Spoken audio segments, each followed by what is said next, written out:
네, 우리 금요 웨비나 시작하도록 하겠습니다. 그래서 1월의 마지막 주제고요. 지난주에 게임에 이어서 오늘은 새로운 주제로 한번 이야기를 해보도록 하겠습니다. 일단은 제가 미리 영상을 좀 올려드렸는데 그 단톡방에는 영상을 보고 오셨거나 아니면 제가 약식으로 포맷 중에 내가 어떤 유형인지 우리 아이가 어떤 유형인지 한번 체크해보고 오시면 좋을 것 같다고 얘기했었는데 혹시 해보셨나요? 그거에 대해서 이제 결과에 대해서 한번 자세히 얘기를 좀 해보도록 하겠습니다. 일단은 포맷에 대해서 좀 얘기를 좀 해봐야 될 것 같은데, 학습을 하다 보면 뭐 이건 전문 강사도 그렇고, 뭐 학교에 계신 선생님도 그렇고, 아니면 부모님과 자녀 간에도 그렇고, 소통 간에 에러가 생길 때가 있어요. 오류가 생길 때가 있어요. 그러니까 이거는 뭐 사실 뭐 어른아이 할 거 없이 인간이라면 누구나 겪는 소통의 오류일 수 있는데 특히 교육에서 부모님이 아이에게 무언가 얘기를 했는데 아이가 속에 있는 말을 특히 어떤 교육을 하는 과정에서 100%다 얘기를 하지 않잖아요. 그러니까 부모님은 왜 말했는데 안 하지? 설명해 줬는데 왜 못 알아듣지? 근데 아이가 속마음으로 왜 배워야 되는지 모르겠어요. 설명이 너무 지루해요. 아, 그냥 빨리 문제 풀고 싶어요. 어머님들은 이제 조금, 본인 자녀만 보시니까 조금 경험의 폭이 좁을 수 있는데, 저는 아이들을 20년 넘게 가르치고 있는 입장에서 매일 보는 이야기입니다. 그러니까 이걸 이제 속에 있는 얘기를 실제로 이제 하죠. 선생님 설명이 너무 지루해요. 뭐 이해 못 하겠어요. 이거 왜 배워야 돼요? 특히 수학 시간에 이제 한 방정식쯤 가면 이제 애들이 선생님한테 쉬는 시간에 물어보죠. 선생님 이거 왜 배워야 돼요? 방정식 이거 배워서 어디다 써요? 이런 얘기 하죠. 근데 단지 이게 하기 싫어서라기보다는 제가 만약에 10명이 수업한다고 치면 10명 중에 10명이 왜 배워야 되는지 모르겠어요라는 질문을 다 하지 않아요. 그러니까 뭐냐면요. 아이가 공부가 하기 어려운 이유가 자기가 잘 맞는 스타일이 있는데 그걸 경험해보지 못하는 거예요. 그러니까 자신이 잘 이해할 수 있는 언어가 있는데 그걸 제대로 전달받지 못하는 거예요. 그러니까 예를 들어서 학원에 가서 뭐 상담하고 레벨 테스트하고 이제 마지막에 이제 보통 센스 있는 원장님들은 이런 걸 물어봅니다. 제가 이제 수업을 하게 될 텐데 혹시 제가 좀 주의해야 되거나 신경 써줬으면 하는 부분 부모님 입장에서 부탁하실 점 있으시면은 얘기해 주시면 좋겠다고 이렇게 물어봐 주거든요. 그러면은 또 센스 있는 어머님은 이렇게 얘기해 주세요. 아, 우리 아이는 이런 식으로 하면 좀 힘들어 합니다. 뭐 예를 들어서 무작정 외우라고 하면 좀 어려워하고 뭐 보상을 주면 좀 잘하는 편이에요. 왜 외워야 되는지 알려주면 좋아하는 편이에요. 그러니까 오히려 이런 경우도 있어요. 또 어떤 어머님들은 아, 우리 애는 일단 시키면 시키는 건 다 해요. 군말 없이 힘들어도 하는 편이에요. 뭐 또 반대로 왠지 납득이 안 되면 한 장도 거들떠도 안 보는 아이들도 있어요. 그리고 또 가르쳐 보면 또 바로바로 티가 나죠. 그러니까 이게 포맷은 영상 보신 분들은 아시겠지만 어떤 우위를 점하거나 좋고 나쁨에 대한 이야기를 하는 게 아닙니다. 그러니까 다 똑똑한 아이들인데 성향이 다르고요. 그리고 제가 뒤에서 조금 다루겠지만 공교육이라는 환경이라든가 뭐 사교육도 비슷할 거예요. 대부분의 입시학원, 보습학원들이 가지고 있는 뭐 물리적인 한계 있죠. 그걸 벗어나지 못해서 이 네 가지 유형들을 다 충족시키지 못하는 경우들이 생겨요. 그래서 어떤 기준으로 이루어지는지 영상을 아직 못 보신 분들을 위해서 간략하게 좀 전해드릴 텐데 일단은 요 Y축을 우리가 사물을 인식하는 그 방법으로 좀 놓았고요. 그 다음에 요 X축을 반응으로 보았습니다. 그러니까 예를 들어서 우리가 무언가를 이제 정보로 받아들일 때 감정적으로 받아들이는 것이 편안한지 혹은 생각을 하는 게 더 편안한지 조금 더 구체적으로 가볼게요. 내가 예를 들어서 오늘 뭐 예를 들어서 방정식을 배운다고 해볼게요. 근데 방정식에 대해서 내가 감정적으로 먼저 반응을 하는 사람인지 혹은 생각을 하고 이해를 하는지 요게 순서가 사람마다 달라요. 뭐 꼭 방정식이 아니더라도 모든 분야에서 다 똑같습니다. 내가 무언가를 받아들일 때 감정적으로 무언가를 받아들이는 게 편한 사람이 있고요. 뭔가 생각을 하고 이성적으로 받아들이는 게 편한 사람들이 있는데 이게 MBTI랑 조금 달라요. 그러니까 나는 T니까 밑에 thinking이고 나는 F니까 윙가 보다라고 생각하실 수 있는데 요거는 MBTI랑 그러니까 성향 검사랑 조금 다릅니다. 그러니까 내가 정보를 받아들이는 방식에 있어서의 차이예요. 내가 새로운 정보를 받아들일 때 감정적으로 먼저 반응하는지 혹은 생각을 먼저 하는지 요 차이가 좀 있습니다. 그 다음에 요 X축은 여기 이제 watching과 doing이라고 조금 이제 쉽게 표현을 바꿔놨는데 원래 포맷에서는 여기가 reflecting입니다. 그러니까 숙고하다 라는 뜻이에요. 생각을 깊게 하는. 그 다음에 여기는 doing이라고 써 있지만 원래는 acting이라고 나와 있어요. 행동하는. 그러니까 뭘 시켰을 때 생각을 먼저 하는지 일단 하는지 이 차이가 굉장히 학습에서 되게 커요. 예를 들어서 제가 그 예능 그 중에 혹시 콩콩 팥팥이라고 들어보신 적 있나요? 그 연예인들이 키 크고 잘생긴 연예인들이 이제 주말 농장 같은 거 하는 거예요. 가가지고 처음 해보는 경험인 거죠. 근데 어 김우빈 배우랑 이광수 배우랑 부딪힙니다. 그러니까 근데 그게 단순히 예능 쪽으로 부딪히는 게 아니라 제가 보면서 되게 재밌다고 생각한 게 있었어요. 그러니까 밭을 갈고 있었거든요. 네 명이 다 모여가지고 땡볕에 이제 그 농부 옷 입고 이제 장화 신고 막 밭을 갈고 있었는데 이광수는 일단 그냥 갈자라는 쪽이었어요. 근데 김우빈은 그러니까 이걸 왜 이렇게 하는 거야? 그러니까 예를 들어서 뭐그 구멍을 파라라고 하면 왜 이 모양으로 구멍을 파는지를 물어봐요. 그러니까 광수가 제가 광수라고 하는 이유는 저는 이광수 배우랑 친분은 없지만 동갑입니다. 그래서 아무튼 이광수 배우가 거기서 그냥 해. 아, 일단 하라고. 하고 나면 알겠지. 근데 김우빈 배우는 죽어도 움직이지 않아요. 그러니까 왜 이걸 해야 되는지 어떻게 이게 이루어지는지에 대해서 이해를 하고 되게 진지해요. 그러니까 서로 그냥 갈등을 위한 예능적 장면이 아니라 씬으로 실제로 그거를 납득을 못하고 이해를 못하니까 왜 이렇게 이 모양으로 구멍을 파야 되는지 간격은 왜 이 간격으로 넓혀놔야 되는지 이걸 왜 이렇게 파야 되는지를 굉장히 많은 질문을 하면서 움직여요. 그러니까 단순히 우리가 무언가를 받아들일 때 그냥 뭐 이렇게 직관적으로 나는 직접 해보면서 하면 좀 빨리 들더라. 아, 나는 설명서를 다 읽어보고 조립해야 마음이 좀 편해. 뭐 여러 가지 방식이 있겠죠. 나는 왜가 해결이 안 되면 움직이기가 싫어. 아, 나는 하다 보면 또 이해가 되더라. 뭐 이런 여러 가지 상황들이 있는데 그 정보 처리 과정에서 이제 유형이 어느 쪽에 있는지를 이제 보는 겁니다. 그래서 내가 숙고하는 쪽이면 이렇게 오른쪽에 있는 1사분면이랑 2사분면 쪽에 좀 해당이 되고요.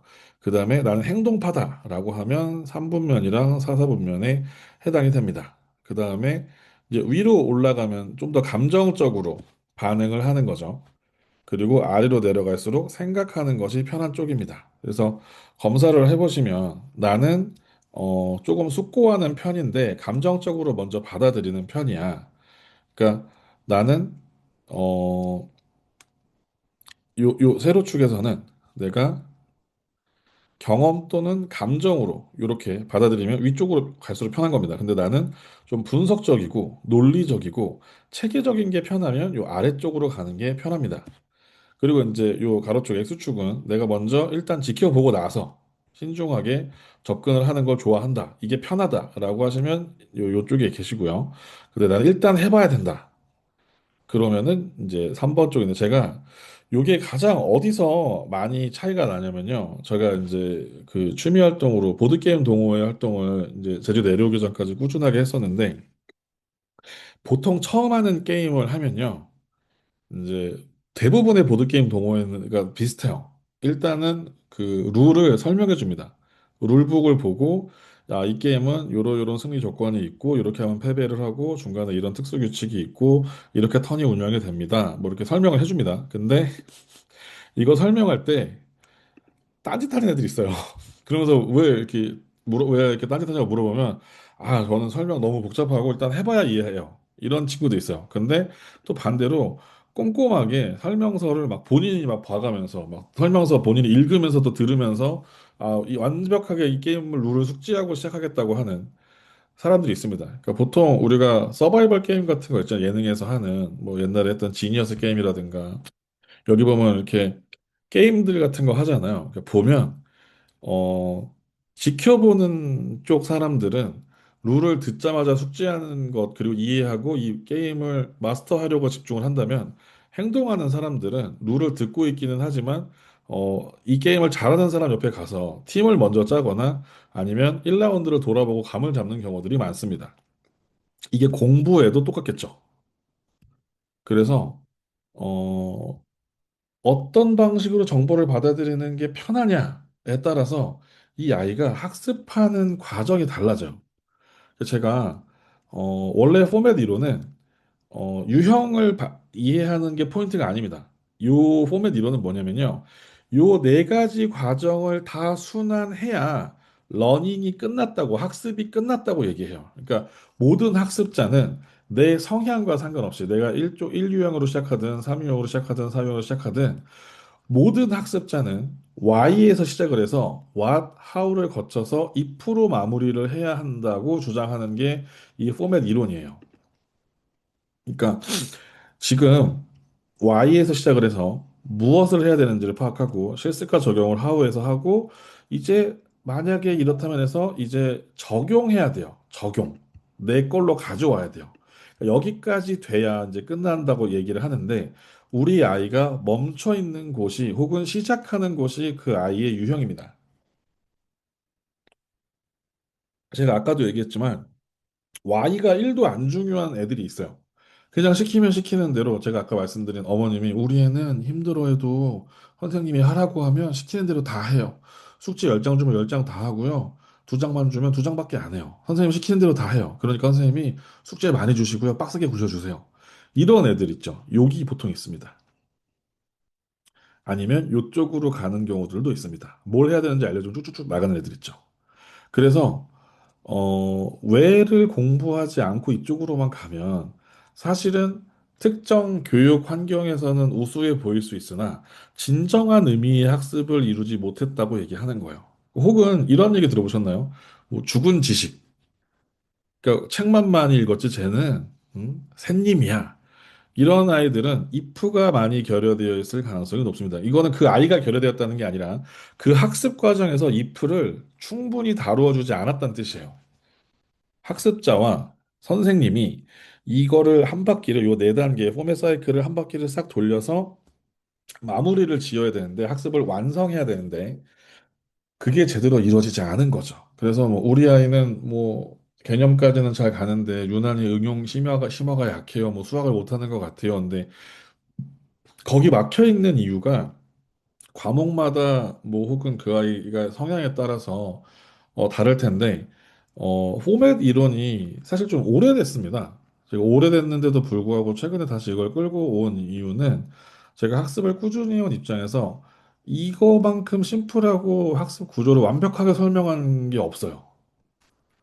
그래서 제가 어머님들을 한 명 한 명을 다 이렇게 가정의 선생님으로 해서 제가 요즘 쓰레기에서 많이 보는 게 엄마표 영어나 엄마표 학습 이렇게 어느 정도까지 하다가 도저히 안 되겠어가지고 이제 외주 맡기고 왔다고 오늘 학원 등록했다고 막 그런 글들 막 보는데 그 전까지 혹은 외주를 맡기더라도 집은 집에서 해야 될 일들이 있다라는 그리고 그러기 위해서 우리가 나름의 교육적인 소양들을 갖출 수 있을 수 말이 꼬이네요. 갖출 수 있도록 요런 이제 과정을 좀 이제 가져보려고 하는 건데 요 이론을 기반으로 앞으로 저희가 할 공부들을 좀 확장시켜 나가면 좋겠다라는 생각이 들어서 가져왔습니다. 그래서 정리하면 포맷은 네 단계를 다 거쳐서 학습을 완성한다는 이야기입니다.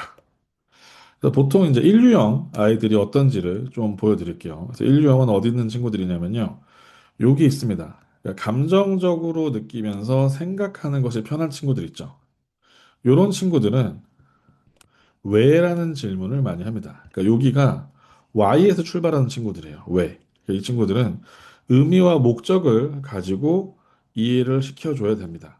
그래서 이 친구들의 특징이 상상력이 풍부하고 감성적입니다. 그리고 학습 내용이 나의 경험이나 소중한 가치와 연결되지 않으면 흥미를 못 느낍니다. 근데 이건 이 아이만 그렇다는 게 아니라 시작점에서 이 부분을 자극시켜 줘야 열린다는 거예요. 그러니까 무슨 얘기냐면 1 유형의 친구들은 여기서 출발해요. 2 유형의 친구들은 여기서 출발해요. 3 유형의 친구들은 여기서 출발해요. 그러니까 어디서 출발하든 한 바퀴를 돌아와야 되는 거죠. 그래서 순서가 이걸 꼭 요 방법을 지켜라까지는 아니지만 통상적으로 포맷 이론 안에서는 예를 들어서 3유형이면 how를 가지고 시작하되 if와 why랑 what을 거쳐서 오게 하는 것을 추천드립니다. 근데 상황에 따라서 요 순서를 뭐 바꾸거나 if를 맨 마지막으로 보내거나 할 수는 있겠죠. 근데 이 모든 것들을 다 골고루 자극을 시켜 주어야 이 아이가 학습을 완성할 수 있다는 이론이니까 이 친구들이 이제 이거 왜 외워요? 라고 물어보겠죠. 그러니까 엄마들이 얘가 공부하기 싫어가지고 자꾸 핑계 대나? 이러면서 쓸데없는 소리 하지 말고 그냥 닥치고 외워라고 얘기하면 이 아이들은 절대로 공부를 하려고 하지 않습니다. 실제로 제가 과외하면서 만났던 친구 중에 이게 굉장히 강한 친구가 있었어요. 그러니까 유독 강했어요. 이 친구는 결국 지금은 결국이라고 얘기하면 좀 부정적인데 지금은 현재 어디 있냐면 대안학교로 갔어요. 그래서 집에서 가정에서도 이 부분을 근데 집에서 이걸 빨리 판단할 수 있었던 이유는 그 집은 아빠가 박사예요. 그 제가 정확히 전공은 지금 까먹었는데 박사 학위를 밟고 교육이라든가 이런 쪽에 이제 굉장히 관심도 많고 본인 학식도 되게 높으신 가정이었는데 이 아이는 학교에서 수업하는 내용에서 외가 있긴 있는데 약하거든요. 그 학원은 일단 외를 잘 설명하지 않습니다. 갈 길이 멀거든요. 그러니까 이 친구는 본인은 여기서 출발을 해야 되는데 여기가 막혀 있으니까 학원에서도 학교에서도 흥미를 여간 못 느끼는 거예요. 그러니까 일반 공교육 시스템 안에서 수업하기 어려웠어요. 근데 제가 이 친구한테 영어 수업도 해보고 과학 수업도 해보고 국어 수업도 해보고 다 해봤는데 언제 제가 좀 느꼈냐면 영어 수업할 때는 사실 문법의 왜가 어디 있겠어요. 중학교 내신 문법을 하는데 수동태의 왜가 어디 있어요. 그러니까 예를 들어서 이걸 언어학적으로 일일이 왜를 설명하려면 할 수는 있어요. 뭐 예를 들어서 수동태는 왜 그러면 주어랑 목적어 위치를 바꾸나요? 그 왜 설명해 줄 수 있어요.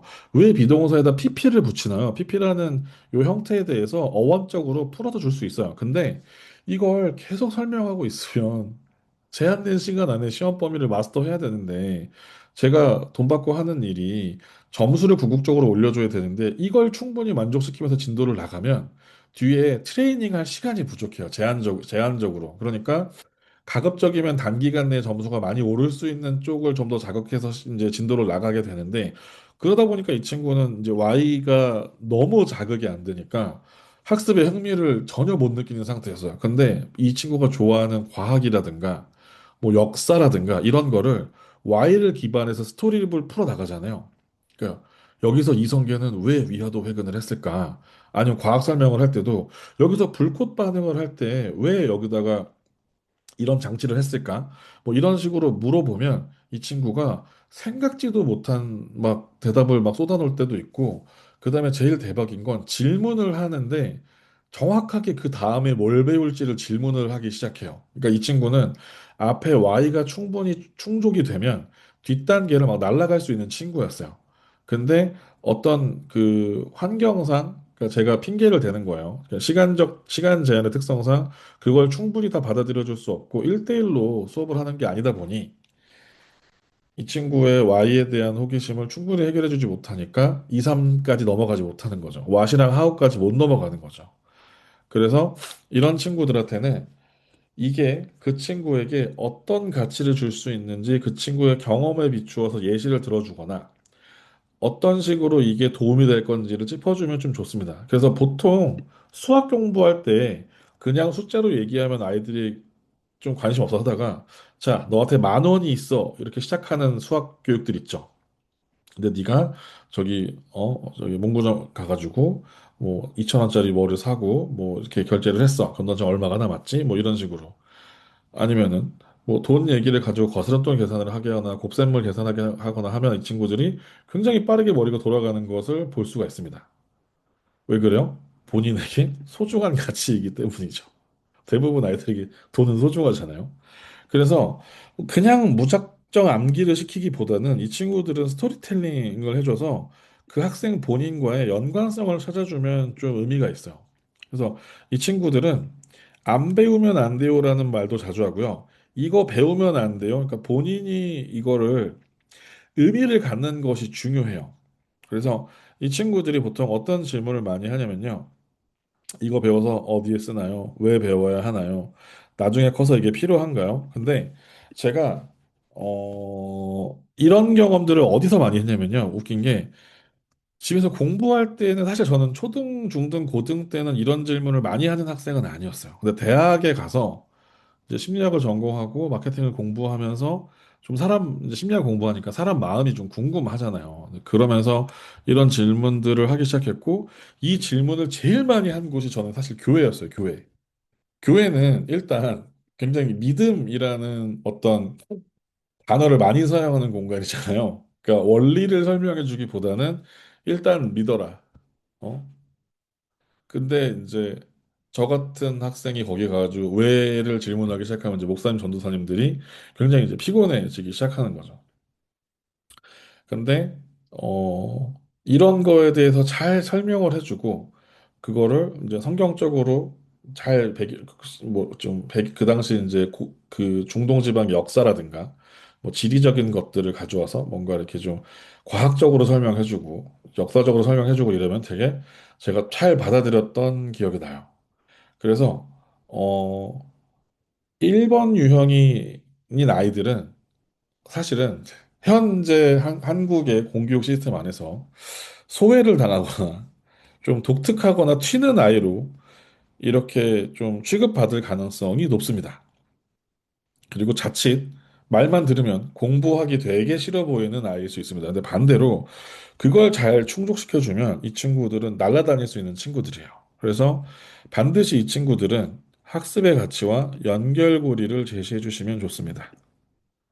그래서 제가 오늘 요거 하고 영상 올리고 나서 이거를 좀 쪼개서 1유형 편, 2유형 편 이렇게 쪼개서 뭔가 해볼 좀 계획이 있는데 제가 요거에 대한 예시는 지금 벌써 뒷얘기가 좀 3개나 더 남아 있거든요. 그래서 일단은 오늘은 간략하게 진행을 하는 걸로 해볼게요. 그리고 이제 2유형. 저는 사실 2유형에 속합니다. 후천적일 수도 있어요. 그래서 요런 친구들은요. 그게 정확히 뭔지를 물어보고요. 이 친구들은 뭐 많이 물어보냐면요. 언어의 경우 그 단어의 어원을 파악하는 걸 좋아해요. 그 사건의 유래와 원리를 파악하는 걸 좋아해요. 그러니까 왜 이걸 했느냐라는 것도 좀 포함할 수 있지만 실질적으로 이런 거예요. 그러니까 제가 그 영어 공부하면서 이름 이렇게 보면 예를 들어서 톤이라는 이름이 있어요. 토니. 톤이라는 이름은 이탈리아계의 앤소니라는 이름에서 어원이 나와서 영어식으로 약 이제 애칭으로 토니로 굳어진 거다. 이런 식의 정보 있죠. 좀 감이 오시나요? 그러니까 사면초가라고 하는데 갑자기 초가가 저는 처음에 초가 지붕할 때 초가인 줄 알았어요. 근데 나중에 찾아봤더니 초나라의 노래래요. 왜 사방에서 초나라의 노래가 들리면 왜 안 되지? 왜 난감하지? 이런 거를 찾아보기 시작하는 거죠. 그러니까 이런 식으로 저는 어느 동네를 가면 그 동네 이름의 유래를 꼭 찾아봐요. 그 마을 이렇게 어디 이렇게 어귀나 특히 제주도는 이제 관광지라서 그런 거를 박물관 비스무리하게 이렇게 잘 설명해 놓는 곳이 많거든요. 그러면은 마을 이름의 어원을 찾아본다든가 그런 거 되게 좋아했어요. 그래서 유래나 어원 찾아보는 거를 좋아한다. 그러면은 이 유형일 가능성이 높습니다. 그래서 이 친구들은요. 논리적이어야 돼요. 논리적. 그리고 체계적인 시스템과 효율성을 좋아합니다. 그래서 이 친구들은 어, 단순 반복하는 것도 사실 시키면 곧잘 하긴 해요. 근데 그 안에 본인의 질서와 체계가 있어요. 이것도 제가 잠깐 교회 시절 얘기를 해보면, 교회 가면 학생 청년들이 주로 하는 일들 중에 그 주보 접기가 있거든요. 혹시 뭔지 아시나요? 주보. 교회를 가면 이렇게 예배 시간에 이렇게 그 소식지 같이 이렇게 주는 게 있어요. 그게 교회마다 다른데 한 번 접는 게 있고 두 번 접는 교회가 있습니다. 근데 저희 교회는 두 번 접는 교회였어요. 3단으로 나와 있는 주보죠. 근데 이거를 탁 이렇게 맞춰가지고 크게 어긋남이 없이 이제 접는데 보통 이걸 한 주에 몇백 장씩 접어요. 그리고 이걸 미리 만들 수도 없는 게 토요일 날까지 마지막까지 정보 뭐 헌금에 대한 정보 무슨 신방에 대한 정보 뭐 다 모아가지고 토요일 날 밤에 인쇄를 해서 보통 주일 예배 이제 새벽 예배 때 나갈 수 있게 세팅을 해야 되거든요. 그러니까 이제 요런 거를 하는 이제 몇몇 핵심 멤버들은 교회에 남아가지고 주보를 접는데 그러면은 이제 한 두세 명이 이렇게 모여가지고 몇십씩 접을 거잖아요. 그러면 거기서도 뭐 자기만의 접는 방식이 있어요. 오차가 안 나고 뭐 예를 들어서 한 번 접을 때 10장 이하로 접어야 뭐 뭉툭한 부분이 없다든가 아니면 나는 왼쪽에서 오른쪽으로 접어서 이렇게 다 접은 주보와 안 접은 주보에 자신의 위치를 세팅을 먼저 하고 뭐 이런 식으로 일하는 걸 좋아합니다. 그러니까 이런 친구들은 원리가 너무 중요하고요. 논리, 체계 이런 게 너무 중요하기 때문에 얘네들한테는 정확한 정보와 전문성을 가지고 얘기를 하면 말을 잘 들어요. 그래서 이런 친구들은 지식으로 압도하면 굉장히 잘 따라옵니다. 그리고 저 같은 경우도 어디서 보통 뻑이 가냐면 제가 상상도 못한 어떤 지식의 양을 이렇게 밀도 높은 지식을 막 이렇게 공격당하듯이 이렇게 때려 부어주거나 아니면은 제가 알지 못하는 얘기를 막 쉬지 않고 해주는 그런 사람들을 굉장히 흥미로워하고 좋아하고 잘 따르고 나이에 상관없이 형이라고 부르고 막 맛있는 거 사주면서 계속 얘기해달라 그러고 이런 친구들은 2번 유형이에요. 그러니까 왓으로 시작합니다. 왓. 이렇게 시작을 하면 다음 단계로 넘어갈 때 조금 수월해요. 네. 그 다음 유형을 좀 보여드릴 건데, 얘네들은 일단은 이제 여기서부터는 아까 1번하고 2번 유형은 리플렉트 쪽이었어요. 심사숙고하는 쪽, 와칭. 그냥 당장 행동으로 옮기기보다는 일단은 두고 보는 타입. 생각을 먼저 하는 타입들이거든요.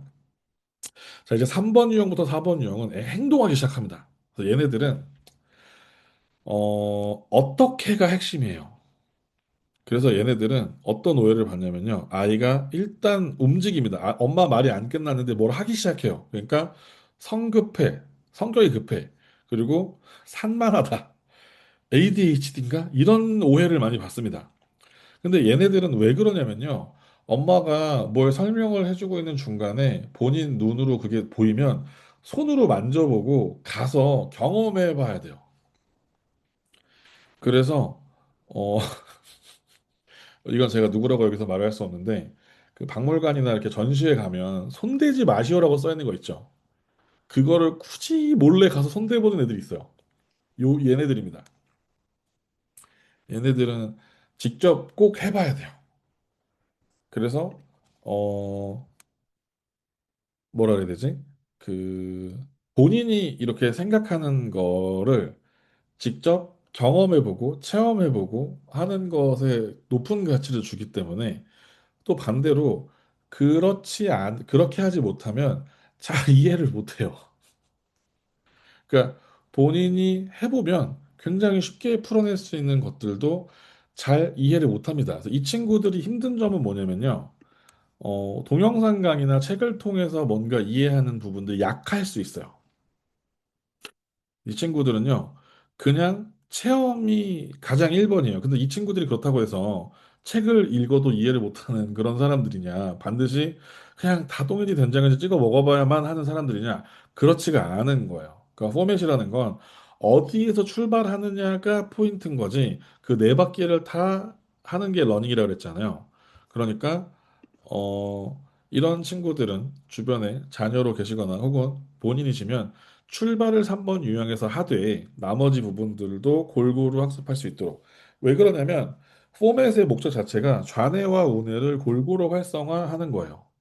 그래서 이 친구들은 지금 채팅으로 말씀해 주셨는데 책을 먼저 보고 이해하는 것보다 한번 해보고 책을 읽히면 잘 이해합니다.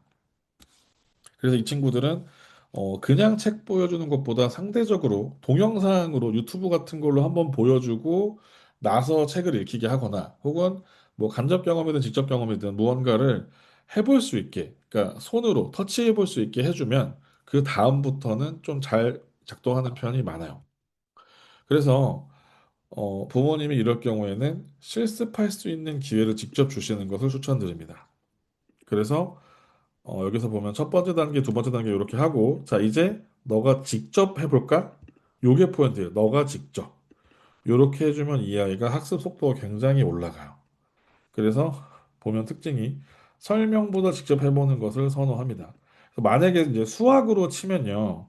선생님이 앞에서 이제 분수 같은 거 하려고 앞에 이제 막 무슨 피자 같은 거 이렇게 8등분 한 사진 같은 거 가져오고 막 조각 케이크 4등분 한 거 막 사진 앞에 막 띄워놓고 막 이제 막 하잖아요. 근데 이 친구들은 설명 보고 내가 이해됐다 싶으면 혹은 어떻게 하는지 궁금하면 직접 그걸 잘라보는 타입입니다. 그리고 그걸 통해서 얻는 정보에 대해서 굉장히 높은 가치를 부여해요.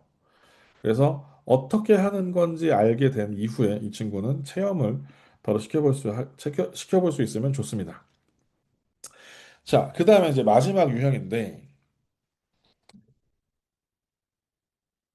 마지막의 핵심 키워드는 if입니다. 그래서 처음에 y로 시작해서 what을 갖다가 how를 지나서 if로 마무리를 짓는 게 포맷 러닝의 그 사이클인데, if가 마지막에 있어요. 그러니까 보통 if는 학습을 하고 나서 적용할 때, 그러니까 예를 들어서 오늘 방정식을 배웠어요. 그럼 만약에 내가 내 일상생활에서 방정식을 활용해 본다면 같은 질문을 하게 하는 거예요. 근데 이런 친구들은 사실은 아까도 말했지만 학교에서 그렇게 좋아하지 않습니다. 이런 친구들은 사실 질문이 많아요.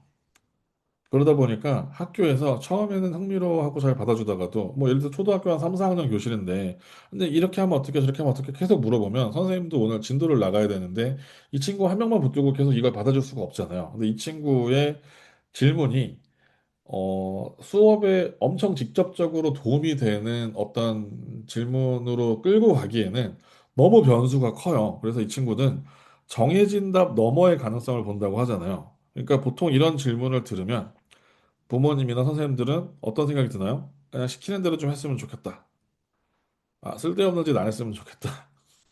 그러니까 이 친구의 창의성이 꺾이는 거죠. 근데 집단 수업에서는, 대규모 수업에서는 이 친구만의 방식을 존중해 주기가 너무 어려워요. 그러니까 이런 학생들은 현재 학교나 공교육 시스템 안에서 혹은 사교육의 대규모 수업 안에서는 잘 반영되기가 어렵습니다. 그러니까 오히려 이런 친구들은요, 집에서 잘 챙겨 주셔야 돼요. 이 친구들은 반복적인 거 되게 싫어하고요. 모험심 강하고 새로운 거 하는 거 좋아하고 비틀어 보고 그러니까 좀 크리티컬하고 시니컬할 수도 있는데 오히려 이런 친구들이 좀 아티스틱하게 창의성이 발현되면 정말 잘 이렇게 본인의 성향을 발현할 수 있거든요. 제가 거듭 강조드리지만 안타깝게도 사유형의 학생들은 학교에서 그렇게 달가워하기가 어렵습니다. 선생님이 개인적으로 이뻐할 수는 있는데 교실 안에서 반 친구들이 선생님들한테 아, 왜 저래? 라는 소리를 듣기 십상인 친구들이 많아요. 그래서 이런 친구들을 만약에 키우고 계시다면 어머님이 진짜 잘해 주셔야 돼요. 그래서 아이가 이렇게 얘기합니다. 만약에 이렇게 하면 어때요? 제가 이렇게 바꿔서 해도 되나요? 그러니까 오히려 이런 친구들은 사실 이렇게 뭔가 바꾼다는 건 앞에 뭐 Y라든가 What이라든가 How라든가 이런 거를 충분히 경험을 하고 나서 본인이 본인 걸로 가져갈 수 있으면 순서상 되게 이상적이잖아요. 근데 그렇게 하기가 어려우니까 그러니까 가르치는 입장에서 학습자가 충분히 얘는 뭔가 이걸 다 이해한 것 같지 않은데 자꾸 자기 것만 하려고 하는 것처럼 보이니까 좀 어른의 입장에서 혹은 선생님의 입장에서 내 얘기를 먼저 충분히 듣고 네 걸 했으면 좋겠는데라는 생각이 들 수밖에 없죠.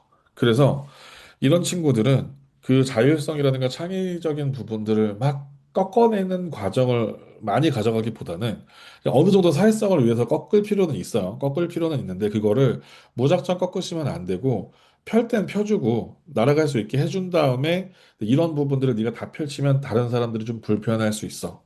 예를 들면 우리가 뭐 1번, 2번, 3번 유형만 있는 건 아니지만 너가 이렇게 너의 부분을 계속 넓게 펼치면 뭐 1번 친구들이나 3번 친구들은 조금 좁다고 느끼고 불편하다고 느낄 수도 있어. 뭐 이런 것들은 해야죠. 하지만 자율성을 인정해주는 애티튜드 자체가 굉장히 중요하다.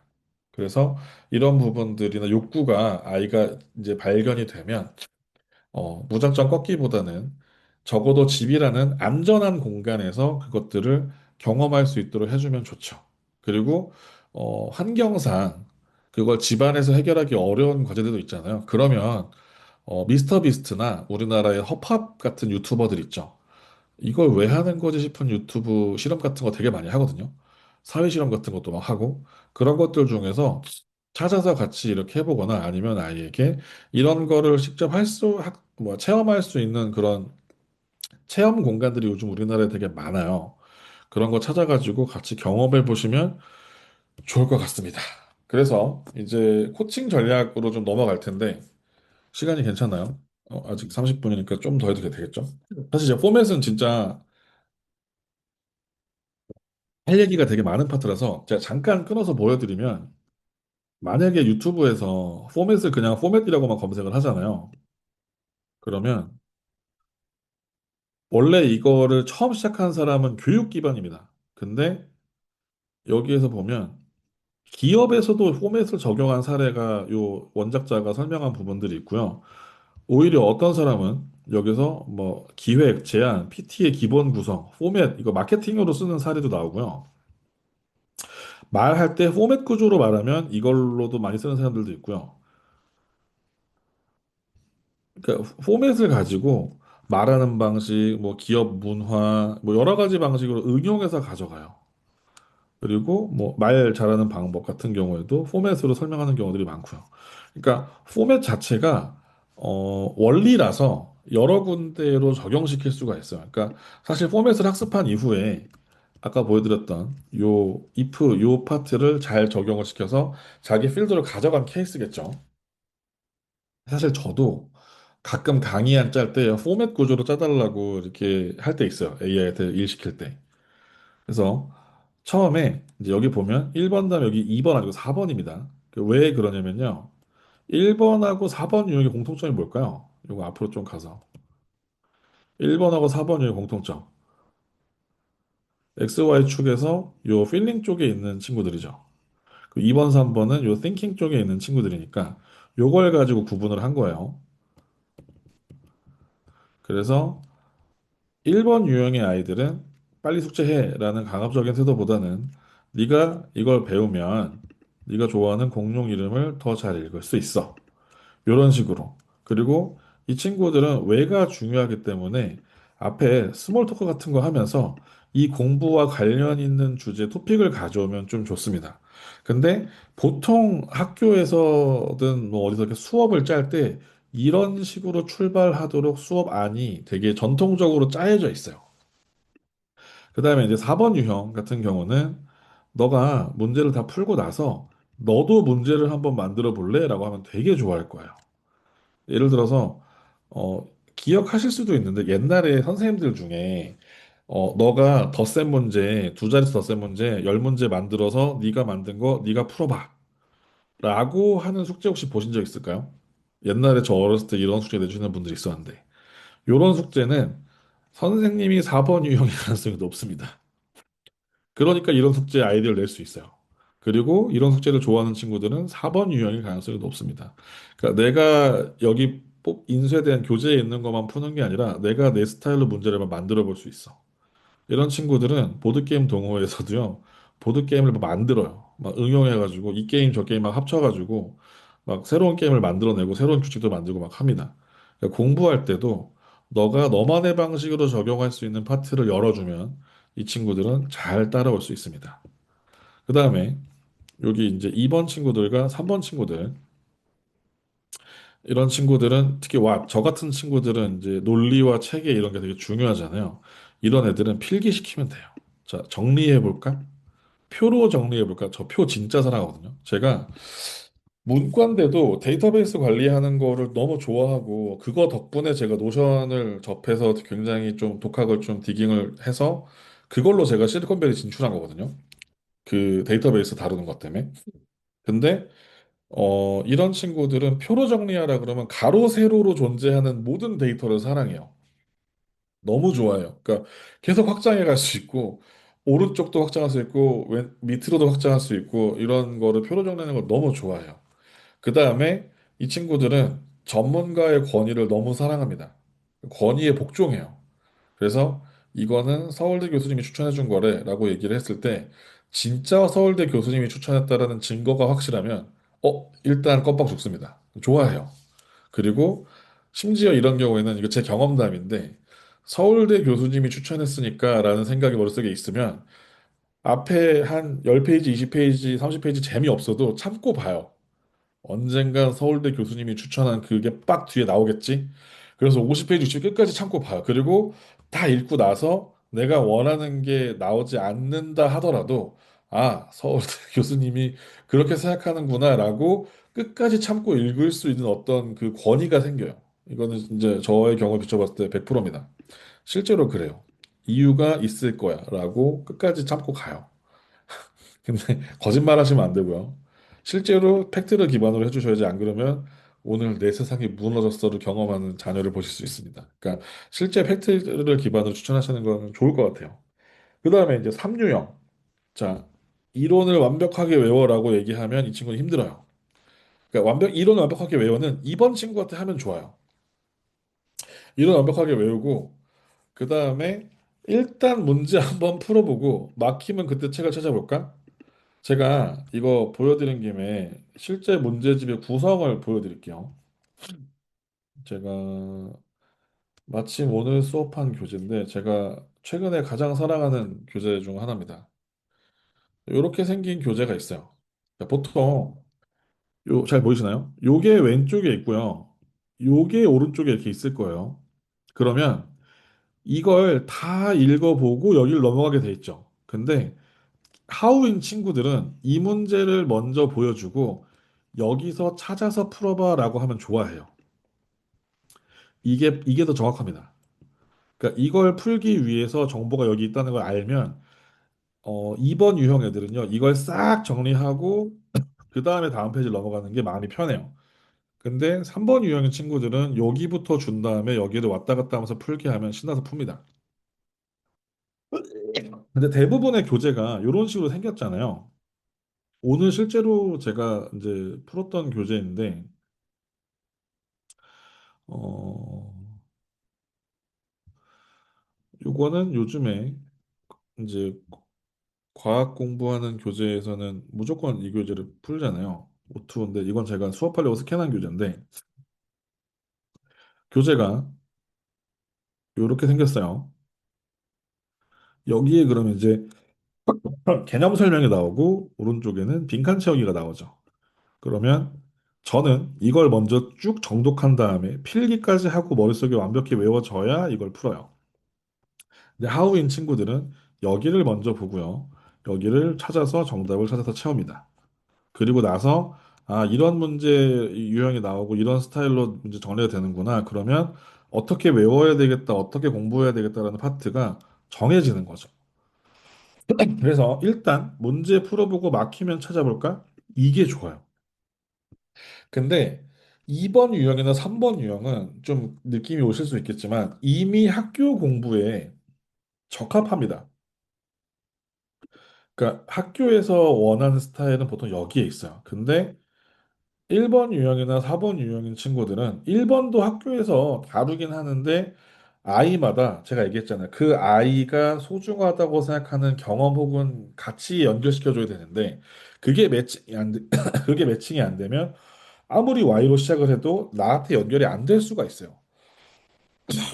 그래서 학교에서 이런 친구들은 좀 배제되는 경우가 있습니다. 학교에서 모든 유형을 챙겨주지 않아요. 보통은 2번과 3번에서 해결이 됩니다. 개념을 설명하고 문제를 풀죠. 학원은 더 말할 것도 없어요, 사실. 보습학원 교습소 다 여기 있습니다. 1번하고 4번을 해줄 수 있으려면요. 1대1로 붙어서 과외를 해주거나 소그룹 수업에서 전체를 자극할 수 있을 정도의 노련한 강사가 필요해요. 근데 이 개념 자체가 강사한테 없으면 나올 리가 만무하죠. 만약에 선생님이 1번 유형이다. 그러면 여기에 썰 푸느라고 뒤에 진도 잘 못 나가는 경우들이 많고요. 선생님이 뭐 4번 유형이다. 그러면 괴짜 선생님 소리 들으면서 시험 문제 어렵게 나오면 애들한테 인기가 없을 겁니다. 극단적인 예시를 든 거긴 해요. 그러니까 보통 되게 일반적으로 학교에서 처리하는 수업들은 여기에 매몰돼 있어요. 근데 사실은 이렇게 학교에서 가르쳐도 1번과 4번을 본인이 채울 수 있어야 돼요. 그래서 학교나 학원에서 채워주지 못하면 어디서 이걸 채워줘야 될까요? 집에서 해주셔야 돼요. 집에서. 그러니까 Y에 대한 이야기를 집에서 해주시면 좋아요. 그러니까 아이가 학교에서 학원에서 뭘 배웠대요. 근데 이걸 왜 해야 되는 걸까?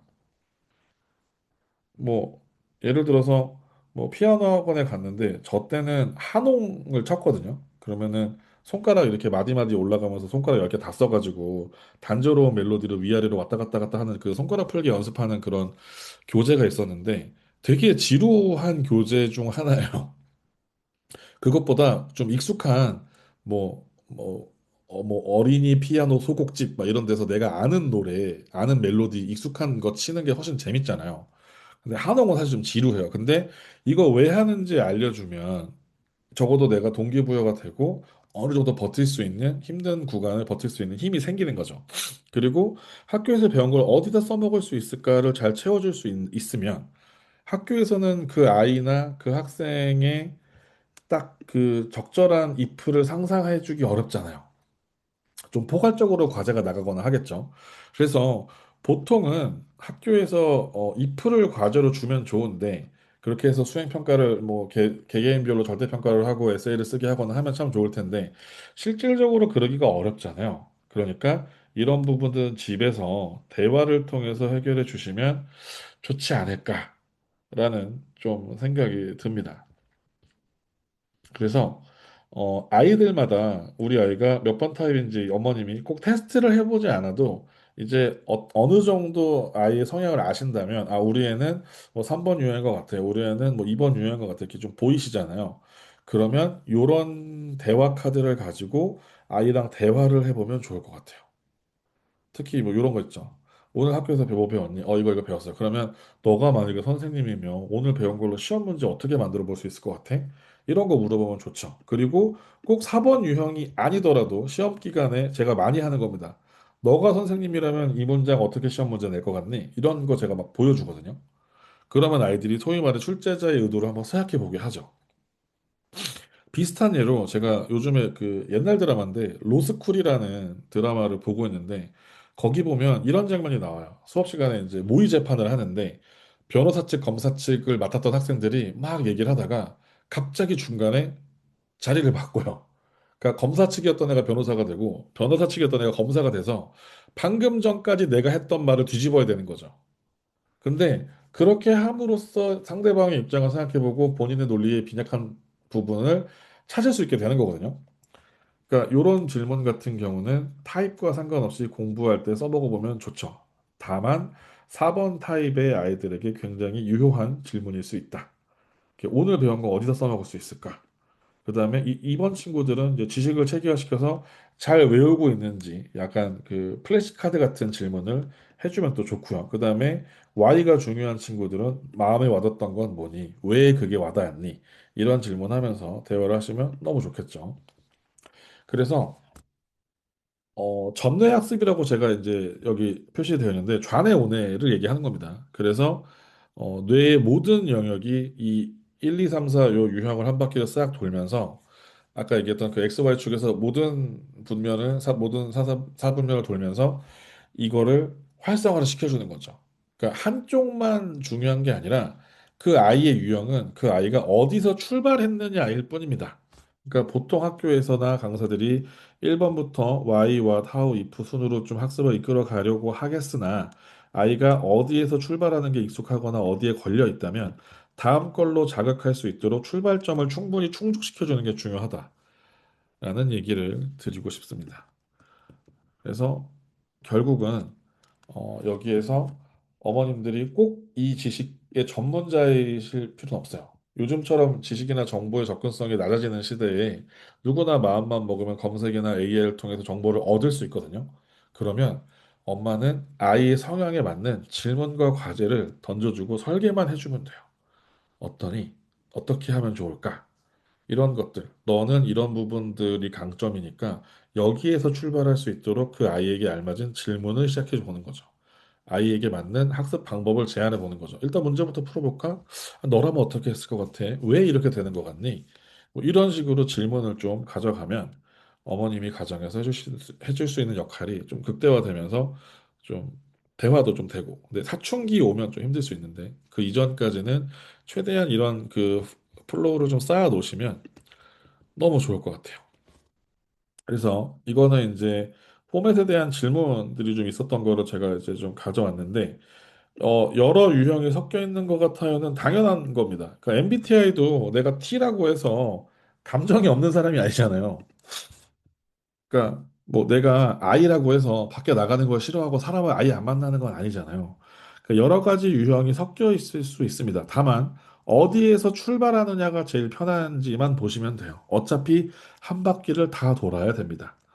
1번 방에서 시작하든 2번 방에서 시작하든 다 돌 거예요. 어차피 다 돌 거예요. 그러니까 여러 유형이 섞여 있는 것 같을 때는 그냥 인정을 하시고 그 아이는 그러면 진입로가 두 개 있으니까 여기서 출발하든 저기서 출발하든 편한 쪽으로 가시면 됩니다. 그 다음에 나이가 들면 유형이 바뀌나요인데 이거는 후천적으로 변할 수 있습니다. 변할 수 있는데 그게 막 급격하게 변하진 않아요. 그리고 어, 저 같은 경우도 사실은 IQ 검사를 해보거나 그 대학교 가서 저는 이제 전공이 심리학이었으니까 교수님들이랑 그런 이런저런 심리 검사에 대한 거를 직접 제 몸으로 제 뇌에다가 이제 실험을 많이 했었는데 후천적인 것도 무시 못하는 것 같아요. 근데 변한다 하더라도 그렇게 눈 깜짝할 사이에 바뀌거나 하는 성향은 아니니까 기본적인 선호하는 성향들이 존재하니까 어느 정도 신뢰성을 갖고 진행을 하셔도 괜찮습니다. 그 다음에 아이가 뭐 특정 부분만 좋아하면 안 좋은 건가요? 라고 얘기를 하는데 제가 여기서 계속 강조하는 부분은 이 아이가 좋아하는 부분 혹은 진입로에서의 욕구를 충분히 충족시켜 줬다면 다음 단계로 돌아가서 사이클을 완성하는 것이 중요하다고 말씀을 드릴 수 있을 것 같습니다. 그래서 뭐 좋다 안 좋다가 뭐 시험을 목적으로 한다면 어쩌면 한쪽에 치우쳐 있는 게 나을 수도 있어요. 근데 교육의 진정한 완성을 위해서는 꼭 사이클을 염두에 두시고 돌리는 걸 추천을 드립니다. 그래서 강의를 마무리 지을 건데요. 제가 뭐 MBTI를 포함해서 모든 심리 검사에서 하는 얘기인데 이거는 이제 규정 짓기 위해서가 아니라 이해를 돕기 위한 출발점으로 이해를 하셨으면 좋겠어요. 그래서 Y로 시작해서 E로 끝나는 이 완전한 배움, 그 전뇌 학습, 좌뇌 우뇌를 전부 다 풀로 사용하는 이런 학습들 있죠. 이런 부분들을 집에서, 학교에서, 학원에서 잘하는 부분들은 그쪽에서 하게 맡겨주시고, 그리고 거기서 채워지지 못했던 부분들은 집에서 꼭 엄마랑 자녀가 서로 유대를 좀 쌓으면서 채워 나갔으면 좋겠습니다. 오늘 강의는 여기까지 하고 마치도록 하겠습니다.